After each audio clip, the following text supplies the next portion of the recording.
All right. We're good. Okay, welcome everybody. Welcome to our May demo day. If you don't know what Slidebean demo days are, they are essentially some scary pitch practice in front of 10,000 people on YouTube. That's essentially what these entrepreneurs are going to face. But I think it's just a fantastic exercise because this is easier than pitching investors when your life and your company is at stake, I want to say. So while everybody tunes in, I'm just going to go over some quick slides, just telling you what the hell this is. Like, why are we doing demo days now? First, like we Slidebean, we want to be a resource for entrepreneurs, and I think that this practice on like delivering your slides, even if it's over Zoom, but just in front of people and an audience and YouTube, and when there's something at stake, I think it's useful. So yes, practice. Two, we were looking for opportunities to work with these teams, so we essentially are trying to create opportunities to source companies that are already using Slidebean one way or another and connect with them in more depth and help them out. And in this case, we are helping them out by, we helped them touch up their slides and gave them some feedback. And now we're helping them just pitch better. And then last but not least, eyes. I think that, there are a lot of people watching our YouTube channel, from early stage entrepreneurs to later stage entrepreneurs to investors. And I think that, just having decks in front of them is useful. Again, like this goes along our mission. Like we want to help startups do a bunch of things. We want to help startups succeed. And that's just a recent evolution of our brand from just focusing on pitch decks. And then, what do we do? One of the things we're doing as part of that, this demo day being one of them, is we're doing weekly community events for 400K plus customers on Slidebean. So these are like different opportunities for entrepreneurs to connect, exchange stuff. We have these monthly demo days, and then our applications are already open for our June demo day. So we're going to put that link in the description so you can apply. It's available to any Slidebean customer. And then eternal glory. But what does eternal glory mean for today's demo day? Well, it meant getting some help with the slides. Most of them took the offer of having our team retouch and redesign their slides a little bit. But most importantly, the company we select, we will fly them to New York to do like a little workshop session in our office.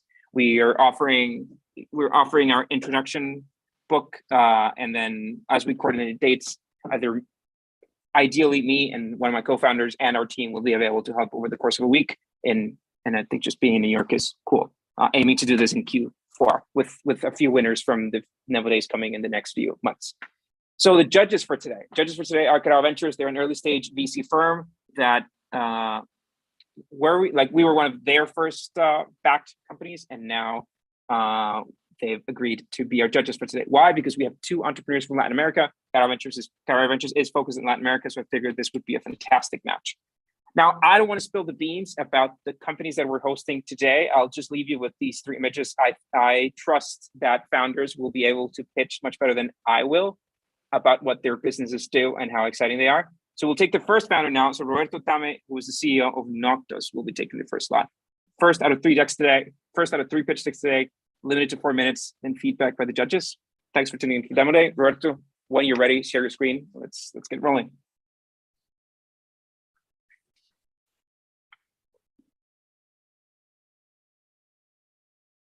Awkward dead air.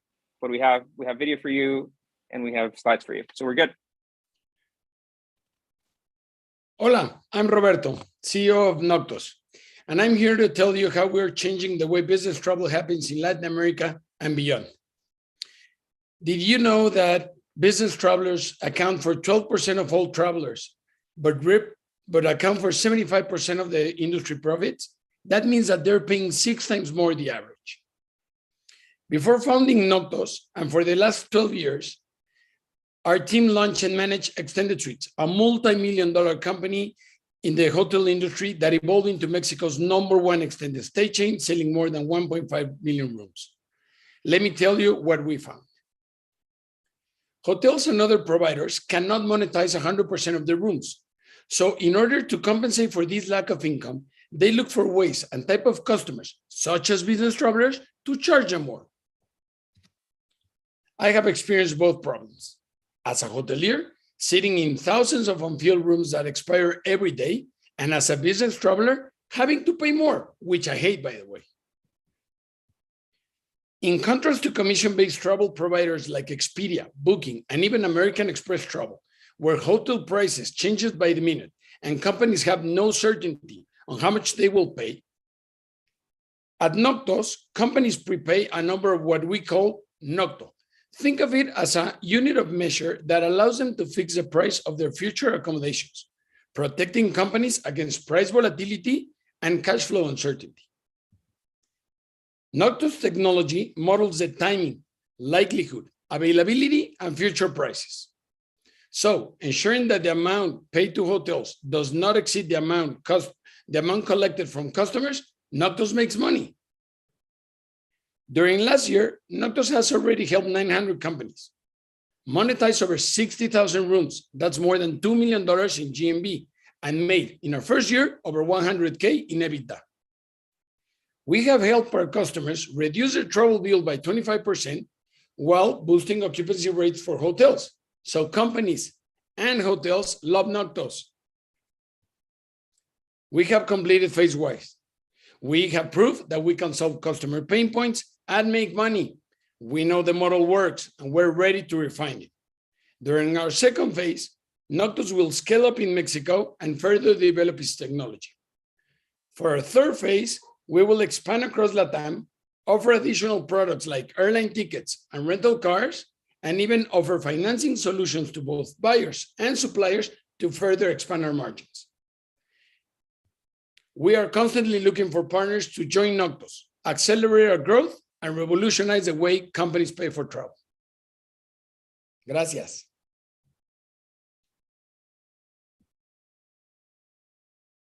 Thanks, Roberto. Great stuff. I want to pass it down to Edwin, Meyers, and Mario Peña. They're both partners and associates at Carao Ventures. So you guys want to take it away with feedback or questions? I'm super familiar with Roberto's company anyway. So. Hi, nice to meet everyone, and thank you very much, Roberto, for the pitch. Very interesting, and congratulations, by the way, on having a positive EBITDA. That seems to be quite a unique feat. Oh, hang on a second. There you go. Unique feats for startups in general, and apologies for the technical difficulties with the camera. I had, I guess, a more general question, and it was just trying to understand better how it is that the business model works. How are you able to drive a unique value for your clients, and then how does that value eventually turn into money for your company? Well, basically, our model is an arbitrage model. So what we do is we sell companies prepay this amount of what we call Nokto, which is a proprietary, think of it as a coin. And with that, they can fix the price of their future accommodations. So we have different algorithms. Obviously, the price algorithm, that it's a curation system that selects the customers according to their behavior. And then we have a cost algorithm that goes out to the world and brings tons of data to predict what the prices of different accommodations might be. So we can know a little bit in advance how those prices are going to behave. So what we do is basically an arbitrage from the amount that we sell to the customer to the amount we end up paying to the hotel. Roberto, and sorry, Edwin. A quick question regarding the value offering to these hotels. Are they receiving, like, when you buy the rooms? Are they receiving the cash up front? Like, are they receiving value not only from an increased occupancy but also from a cash flow perspective? We've started doing some financing. So what we do is eventually you get money from the rooms that you cannot monetize, right? And then what we do in some cases, some hotels might look for some type of cash advance. So what we'll do is give them money, and instead of having them paid with cash, we allow them to pay with unoccupied rooms. So that brings our costs down, expand our margins, and for hotels, it's much easier to pay with an empty room that having cash that is going to be used for some other purpose. Thanks. Okay, me as someone who's interested, then I like to travel. Unfortunately, I don't grab the business line. I'm still in economy, but let's just suppose that I take business. Then how it is that I go about learning of discovering your platform? How have you reached your customers so far? And then when they're buying, are they buying then a coin that guarantees them a future price, or are they buying a price for a stay or a flight that they already know when they want to do it? Basically, what we're B2B. Mainly, we started focusing on SMEs, but now we're jumping to everybody because companies are looking for control, convenience, and a fair price. So they find in us maybe like a one-stop shop, one invoice, what have you. And what they buy is a bunch of Noktos. No, think of it as like a casino having chips, and then wherever you go, then you're able to stay at whatever hotel you want to stay, and then we just set that price, convert the money price into the coin, and then you will always pay the same. But we're location agnostic, hotel agnostic, so it doesn't matter where you want to stay. Eventually, you can stay in that hotel. That's about it, no? Hey, Mario, maybe we can do ping pong. You take one, I grab one. And how are you reaching the hotels? Like, what is have you found an efficient way to scale these like outbound efforts with hotels and get them into the system? Absolutely. We do have connectivity with these things that are called global distribution systems, Sabre, Amadeus, and it's just tons of data. So hotels, what they have is a proprietary, like a management system, and they upload their inventory into those global distribution systems, and that gets distributed throughout the world. So it's the same connectivity that Expedia, Booking, and those guys have. So we have connectivity to more than 2 million hotels throughout the world.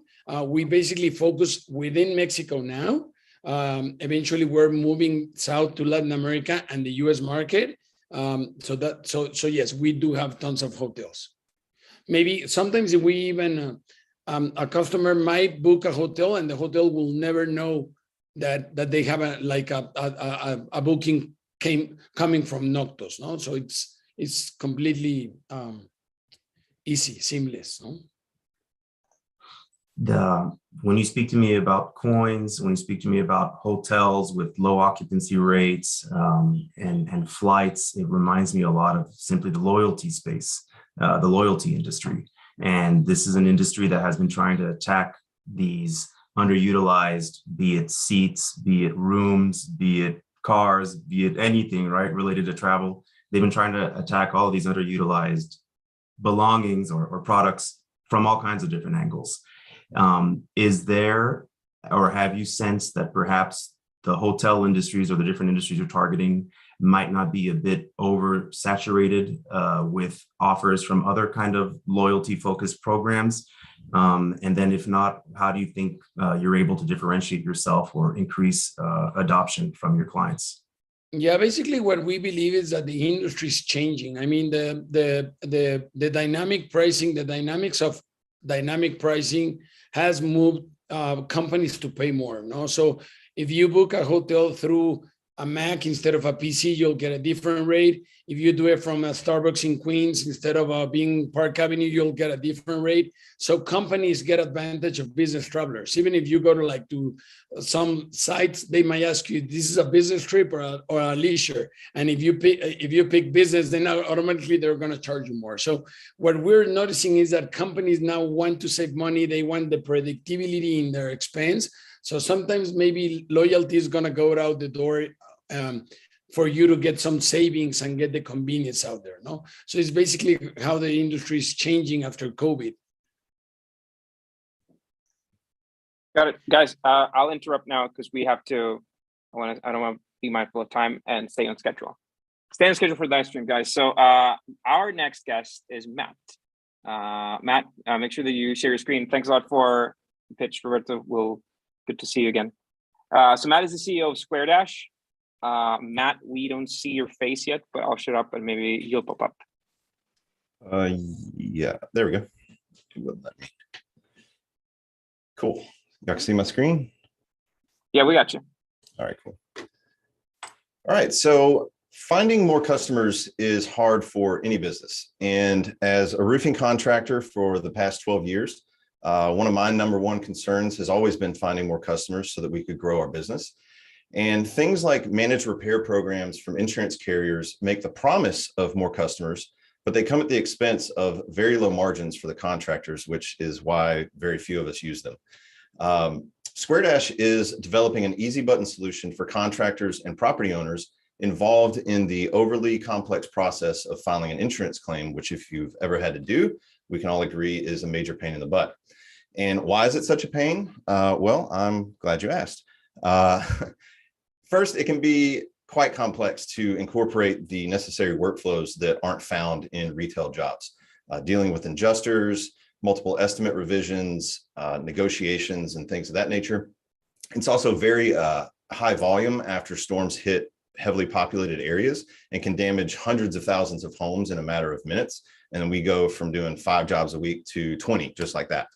And it's also incredibly expensive to operate this model and endure the slow sales cycles. And endure the slow sales cycles and drawn out settlements from the carriers. So it would just be super awesome to just be able to do the work for a fair price and get paid the same day we finish. And that is where SquareDash comes in.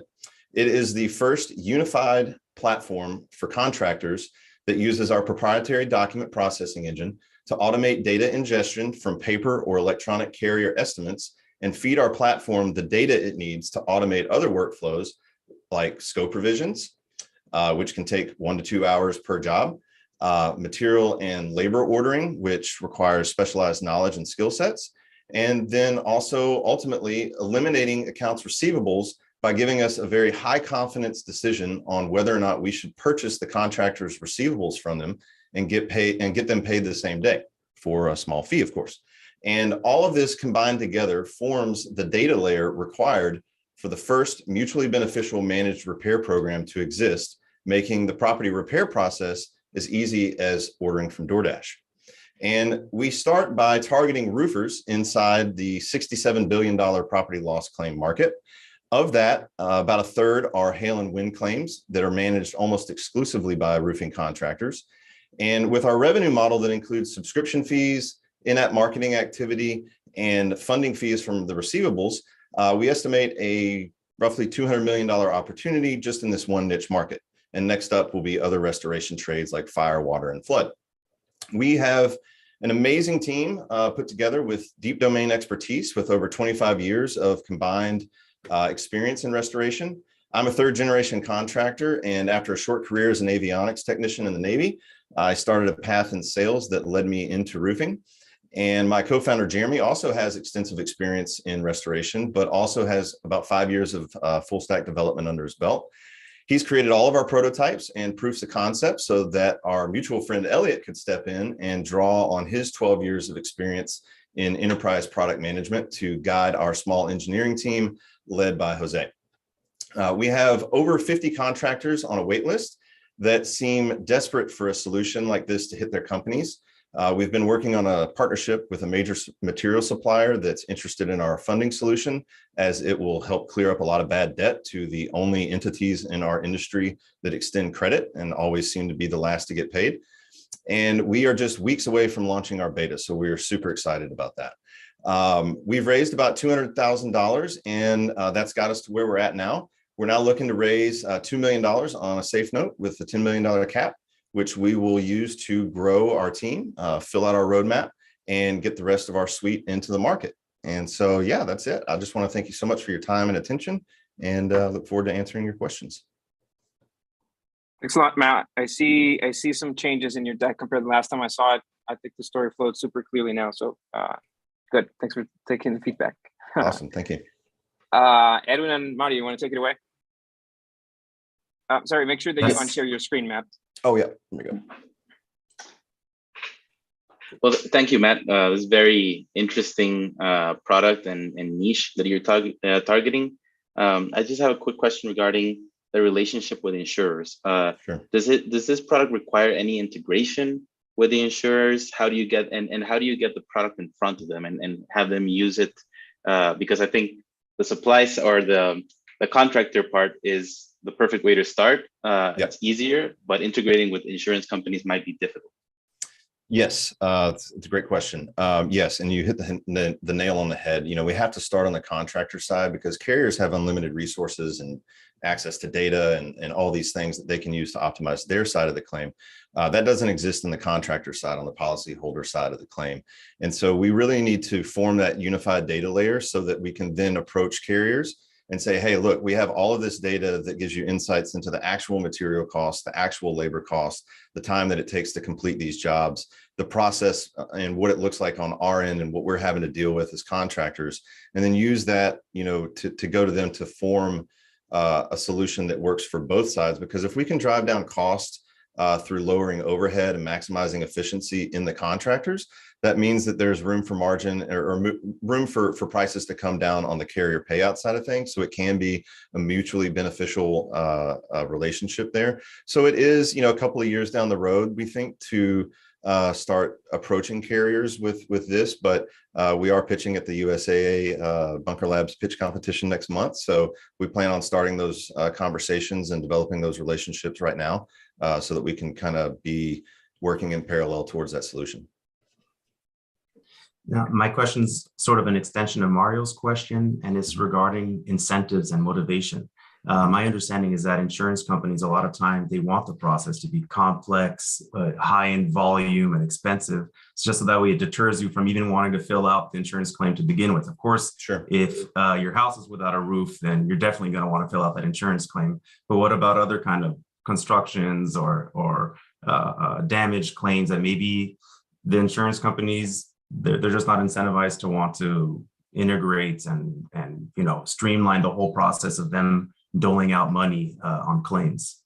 Sure. Yeah, that's definitely a concern to think about. But the fact remains that regardless of how the carriers feel about paying out claims, severe weather is increasing, the number of claims is going up, and there's an army of contractors and companies out there that are always going to be seeking out new business and doing what we do, right? We repair people's house after a loss.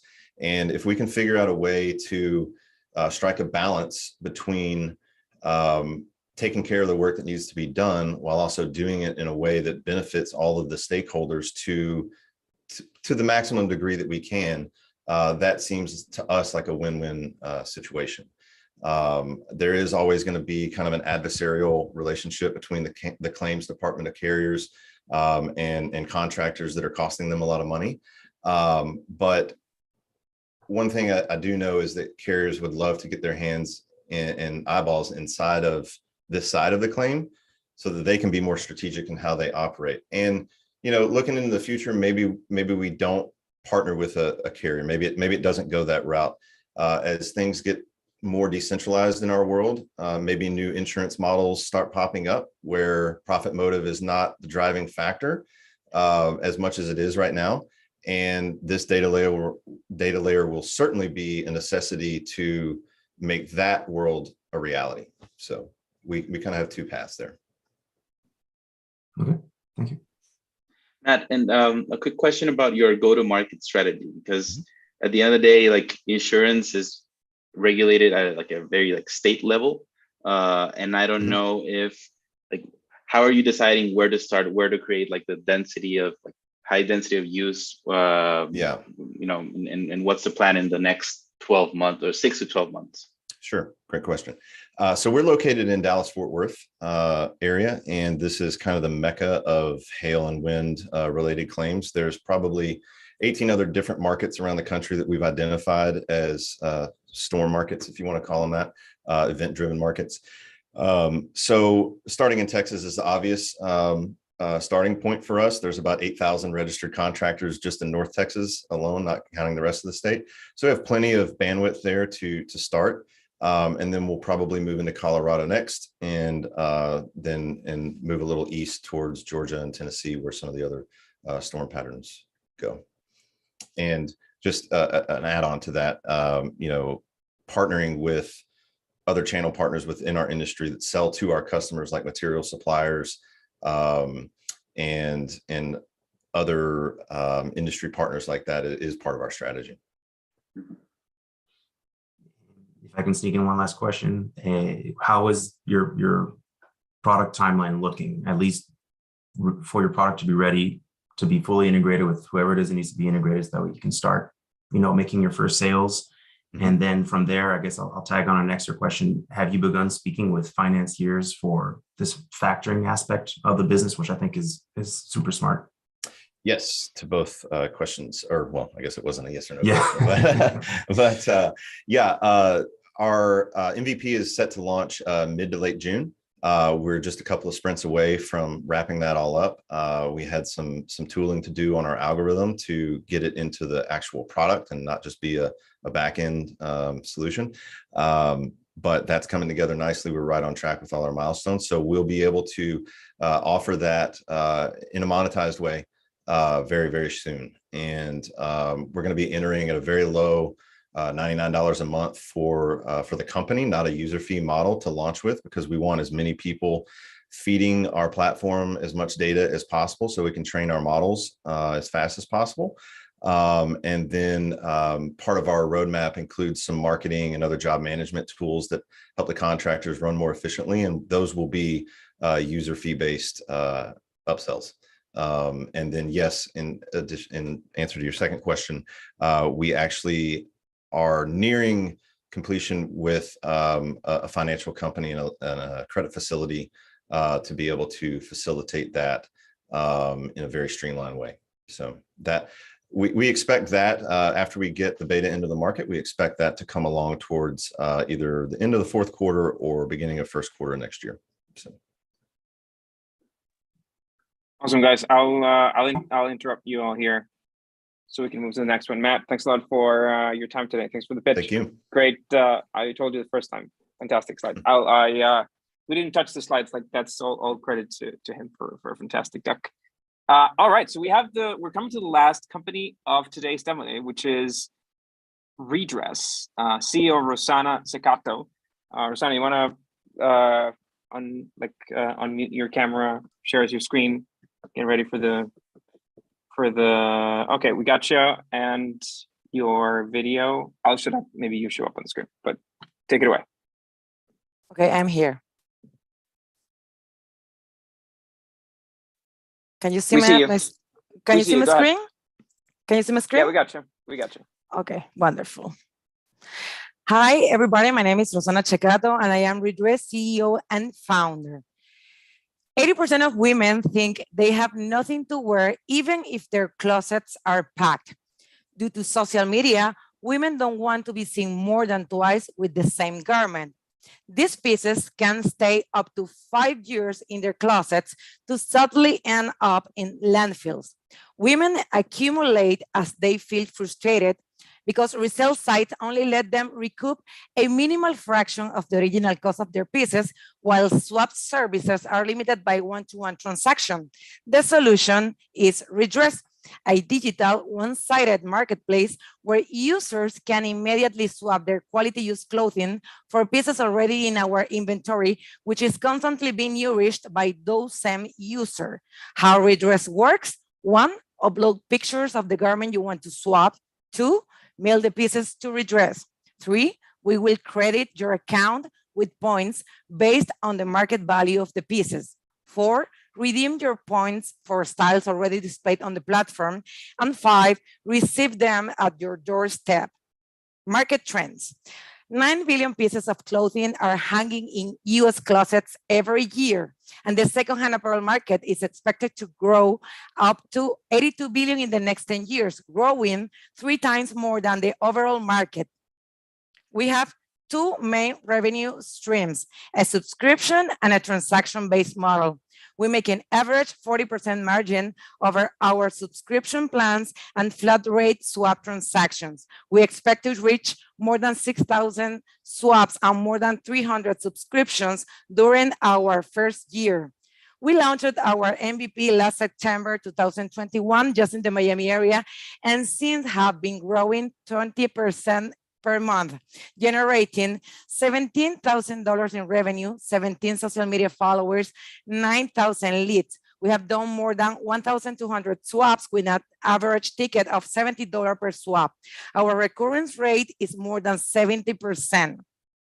By simulating an initial offer and critical mass, we have created a one-sided marketplace where users don't need to wait for another user to make a swap.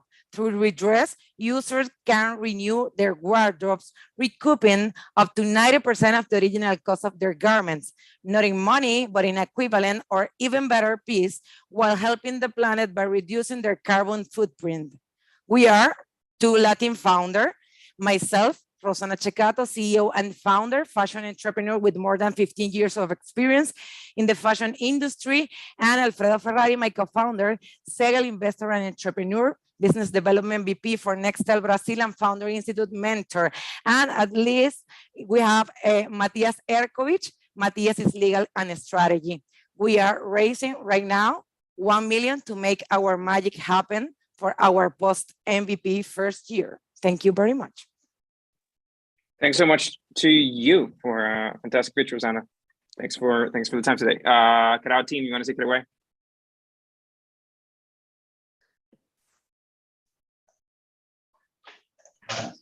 Happy to. Rossana, nice to meet you. Nice to meet you.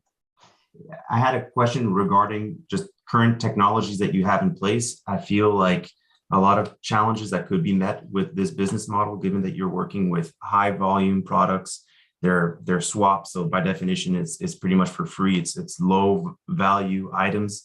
You're going to be dealing with probably technology issues and inventory management issues. What kind of technology do you have in place, or at least are you foreseeing that you'll need to be able to manage your inventory of clothes as they come in and they come out according to swap needs? Okay, now we have an MVP. It's a very single version we have. We are doing almost all the processes manually, but we are integrating some kind of technologies. For example, we're going to have artificial intelligence or API or integration. And with this integration, we are going to be able to know the exact value of every piece in the market that they are sending. We have like around 5 to 10 searchers, okay? And we are going to find the exact price, the first value price of every garment that they are going to send us to the platform. Then we are going to have, for example, we have two kind of business model, okay? We have single swaps, daily check. This is for pieces between $50 and $150. And then we have designer dresses. So for designer dresses, we found an integration when we are going to be able to understand and to know if the piece is fake or is real. We don't need that for, for single pieces like $50 pieces. We just need it for designer dresses. And then we're going to have something called Match ID. With Match ID, we're going to be able to know the compatibility between your body and the sizes of every garment to return, to avoid returns into the platform and reduce up to 99% the returns into the platform. Okay, thank you. I had an additional question regarding logistics. So this is a business that requires a streamlined logistics process, and a lot of times this can be very expensive to have the necessary infrastructure. Like, how do you foresee this logistics problem, in the next couple of months? Like, what initiatives are you taking in place? What level of service are you offering clients? And do you think, like, where will $1 million in funding take you, given that logistics might become an important investment for you? Okay, right now we have just one warehouse. We are in Miami. All our efforts right now in the MVP stage are, in the Miami area.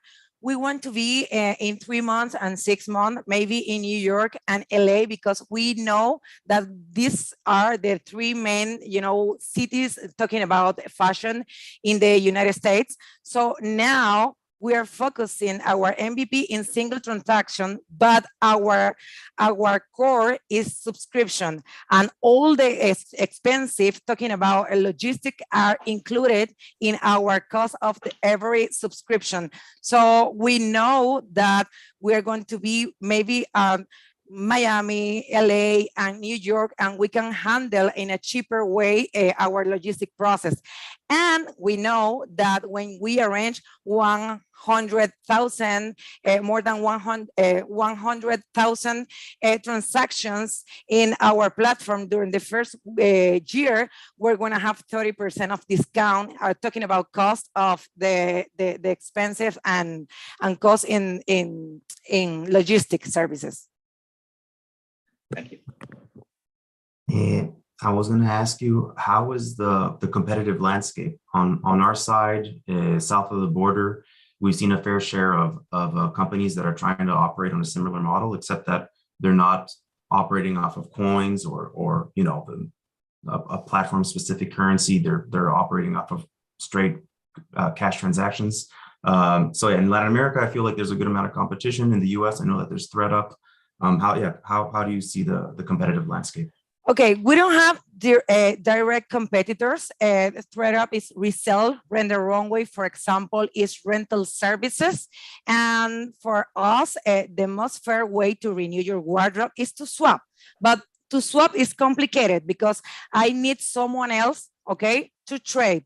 And it has to be a person like of the same size like me, the same taste, and it has to fit both. So in a magic world, it doesn't happen, never. And we have found a lot of services that they have tried to do the same, but you know, with a C2C service, okay? Like for example, we found in Ireland, we have New Wardrobe. Actually, they were accelerated by Y Combinator, and we have Bandit, and we have this for that in India, but this is a C2C model. And what's the problem with C2C? The C2C. So you have to upload your garment in this platform, and you have to wait for another user to like your garment, and at the same time, you have to like the garment of the other person, and you have to swap. And there's nobody in the middle validating the quality of every garment into the platform. So that's why we are different from all over the other competitors. We have competitors, yes. Direct competitors, no, because Redress is the only one C2B2C. Okay. All right, guys. Okay. Take the last one, Mario. We have time. Take it. No, I just wanted to ask about customer acquisition. Like, how do you build a brand and create a community around this? I think this is very important in this type of business. So how are you approaching these things? Yes, I feel sometimes like Kaya, because I was very lucky at the beginning because I had my personal community in Instagram, and we leverage on my personal community at the beginning to get these early adopters. Now Redress is a community of almost 17,000 people, and we haven't proved our customer acquisition, but we have made several proofs, okay, in order to understand better how much is it going to cost and who is our real buyer persona. But we were very lucky at the beginning because we just have this huge community to find our early adopters and then go to the early majority. Thanks. Amazing. Thanks. Thanks for the Q&A, guys. Thanks for a fantastic pitch. Well, that is all the time that we have for today. To the companies that pitched, thanks a lot for participating. Thanks a lot for submitting your decks and going through our scrutiny and calls. And Mario and Edwin, thanks again for tuning in today and for providing some feedback questions. I'm sure that actually most of the questions were valid. Like, I think that, remember, like, pitch decks are supposed to be a teaser to what the company is, and I feel that you guys were teased enough to have some very solid follow-up questions that I don't think had to be answered on the deck itself. Agreed. No, great presentations, very interesting companies, and thank you very much for having us. Actually, we appreciate it. Beautiful. To everybody who tuned into the live stream, and to anybody who is going to watch this video over the next few days, thanks for watching thus far. Thanks for joining our live stream. Stay tuned again. We have a next demo day coming in June. Link in the description to participate on that. We'll see you next week.